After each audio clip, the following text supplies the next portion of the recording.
عن أبي هريرة رضي الله تعالى عنه قال قال رسول الله صلى الله عليه وسلم إن الله إذا أحب عبدا دعا جبرائيل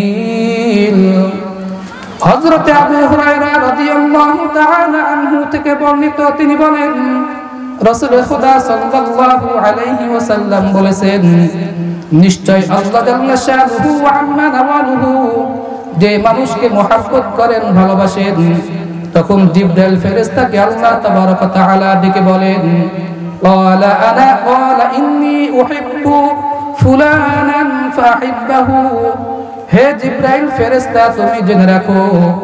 দুনিয়ার অমুক বান্দাকে আমি মহব্বত করি আমি ভালোবাসি সুতরাং তুমিও তাকে মহব্বত করো তুমিও তাকে ভালোবাসো قال رسول الله صلى الله عليه وسلم رسول صلى الله عليه وسلم বলেছেন فيحبه جبرائيل জিবরাইল আলাইহিস সালাতু ওয়াস সালাম তখন থেকে ওই ব্যক্তিকে ভালোবাসা শুরু করে ثم ينادي في السماء এরপরে আসমানের যতগুলো ফেরেশতা রয়েছে সমস্ত ফেরেশতা মণ্ডলীকে ওই জিবরাইল ফেরেশতা ডেকে বলে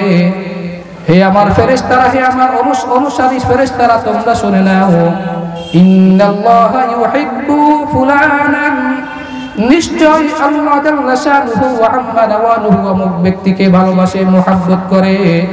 ফাহিব্বুহু সুতরাং তোমরা এখন থেকে ওই ব্যক্তিকেও ভালোবাসতে থাকো মহব্বত করতে থাকো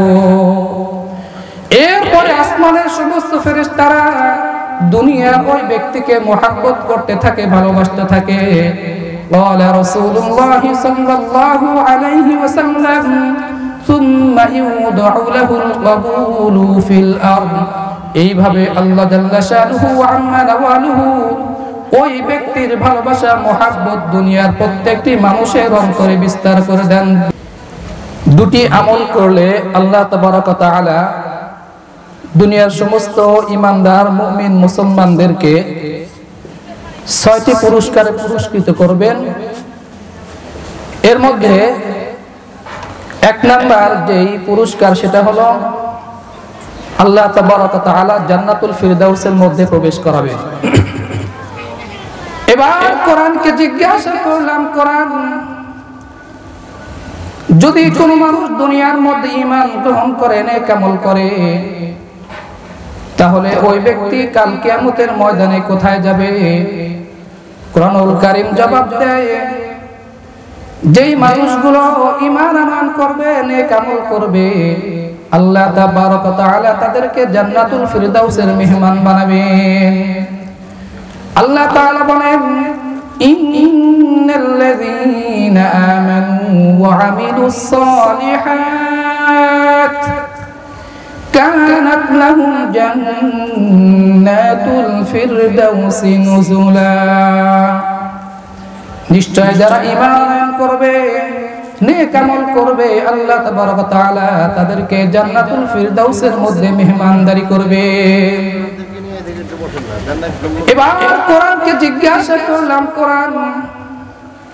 জান্নাতুল ফিরদাউস তো মৃত্যুবরণ করার পরে হবে আমি যদি দুনিয়ার মধ্যে বেঁচে থাকি বেঁচে থাকা অবস্থায় আমার কি লাভ হবে বেঁচে থাকা অবস্থায় যদি আমি ঈমান গ্রহণ করি নেক আমল করি আমার কি লাভ হবে কোরআনুল কারীম জবাব দেয় নিশ্চয় যারা ঈমান আনয়ন করবে এবং নেক আমল করবে আল্লাহ তাবারক ওয়া তাআলা তাদেরকে maaf করে দিবেন তাদেরকে উত্তম রিজিক দান করবে সুবহানাল্লাহ আল্লাহ তাআলা বলেন ফাল্লাযীনা আমানু ওয়া আমিলুস সালিহাত فالذين آمنوا وعملوا الصالحات لهم مغفرة ورزق كريم আল্লাহ তাআলা বলেন যে মানুষগুলো ঈমান আনয়ন করলো এবং সাথে সাথে নেক আমল করলো আল্লাহ তাআলা তাদেরকে দুটি পুরস্কার দিবেন এক নাম্বার পুরস্কার হলো তাদেরকে আল্লাহ তাআলা maaf করে দিবেন দুই নাম্বার পুরস্কার হলো আল্লাহ তাআলা তাদেরকে উত্তম রিজিকের ব্যবস্থা করে দিবেন এবার কোরআনকে জিজ্ঞাসা করলাম কোরআন আমি তো উত্তম রিজিক পেলাম, কিন্তু আমার মনের আশা হলো যদি আমার মধ্যে যে সমস্ত টেনশন থাকবে এই টেনশন যদি দূর হতো তাহলে আমার জন্য ভালো হয়। কোরআন সেই প্রশ্নের জবাব দেয়, ইন্নাল্লাযীনা আমানু ওয়া আমিলুস সালিহাত ওয়া আকামুস সালাতা ওয়া আতাউয যাকাত লাহুম আজরুহুম ইনদা রাব্বিহিম ওয়ালা খাউফুন আলাইহিম ওয়ালা হুম ইয়াহজানুন। কুরআনুল কারীম জবাব দেয়, নিশ্চয় যে মানুষগুলো ঈমান আনয়ন করবে, নেক আমল করবে এবং যারা নামাজ আদায় করবে এবং যে মানুষগুলোর উপরে যাকাত আদায় করা ফরজ, ওই মানুষগুলো যদি যাকাত আদায় করে, লাহুম আজরুহুম ইনদা রাব্বিহিম, তাদের প্রতিদান একমাত্র তাদের রবের নিকট থেকেই হবে। আর সেই প্রতিদান হলো লা খাউফুন আলাইহিম ওয়ালা হুম ইয়াহজানুন। দুনিয়ার মধ্যে এই মানুষগুলোর কোনো ভয় থাকবে না। মৃত্যুবরণ করার পরে কবরের মধ্যে শাস্তি হবে নাকি শান্তি হবে, হাসরের ময়দানে সে কঠিন শাস্তির মধ্যে থাকবে নাকি শান্তির মধ্যে থাকবে, জান্নাতের ফয়সালা হবে নাকি জাহান্নামের ফয়সালা হবে, এই ধরনের টেনশন যেটা মৃত্যুর পর হবে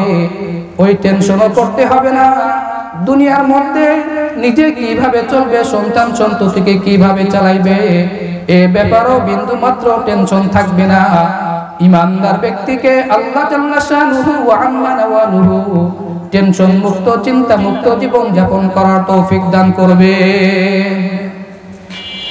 এবার কোরআনকে জিজ্ঞাসা করলাম, কোরআন টেনশন মুক্ত জীবন যাপন করতে পারলাম,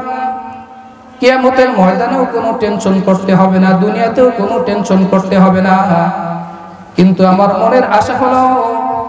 যদি দুনিয়ার মধ্যে কোনো রকমের ক্ষমতা পাইতাম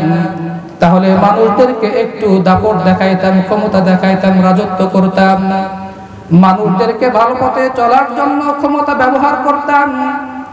কোরআন সে প্রশ্নের জবাব দেয়, ওয়া'দাল্লাহু আল্লাযীনা আমানু ওয়া আমিলুস সালিহাত লা ইস্তাখলিফান্নাহুম ফিল আরদ কামা ইস্তাখলাফাল্লাযীনা মিন ক্বাবলিহিম। কোরআন জবাব দেয়, যেই মানুষগুলো ঈমান গ্রহণ করবে, সাথে সাথে যে মানুষগুলো নেক আমল করবে, আল্লাহ জাল্লা শানুহু ওয়া আম্মা নাওয়ালুহু তাদের ব্যাপারে অঙ্গীকার করেছেন অবশ্যই তাদেরকে দুনিয়ার বাদশাহী আর রাজত্ব দান করবে। ইতিপূর্বে যে মুসলমানদেরকে রাজত্ব দান করেছিলেন, খলিফা বানিয়েছিলেন,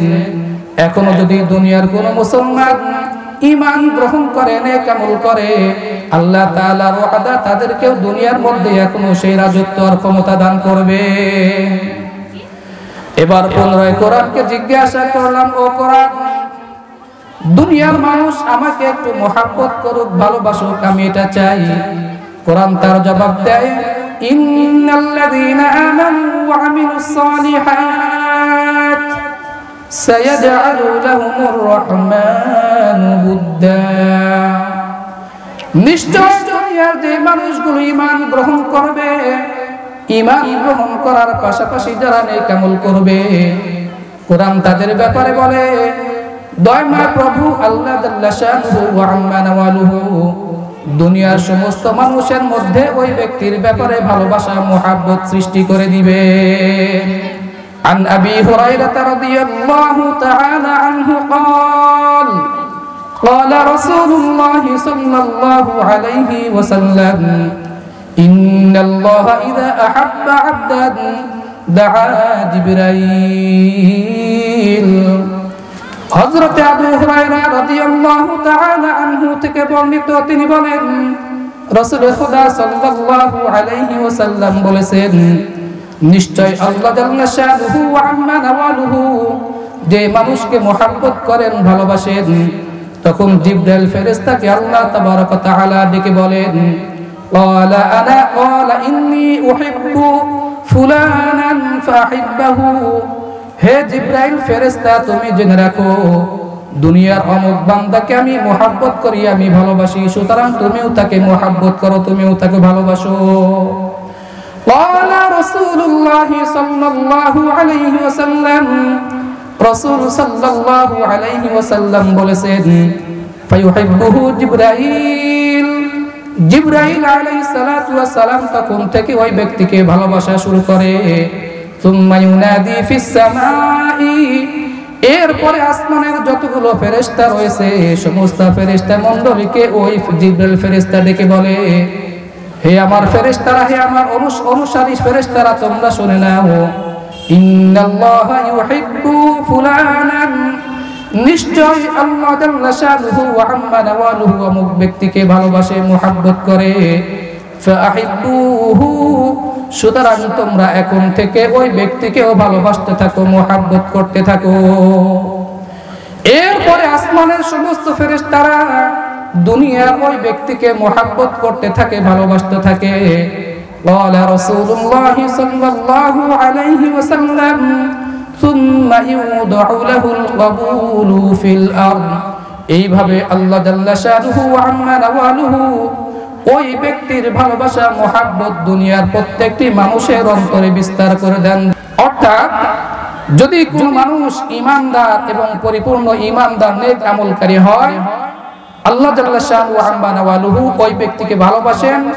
সমস্ত ফেরেশতা ভালোবাসেন এবং সমস্ত দুনিয়ার মানুষের মধ্যে ওই ব্যক্তিকে ভালোবাসার বীজ বপন করে দেন, তখন অন্য অন্য মানুষগুলো ওই ব্যক্তিকে ভালোবাসে। শর্ত হলো,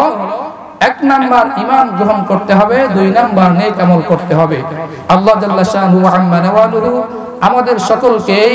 সাচ্চা কামেল মুকাম্মাল ঈমানদার এবং পরিপূর্ণ সালেহ বান্দা হিসেবে কবুল করে নিন, আমিন।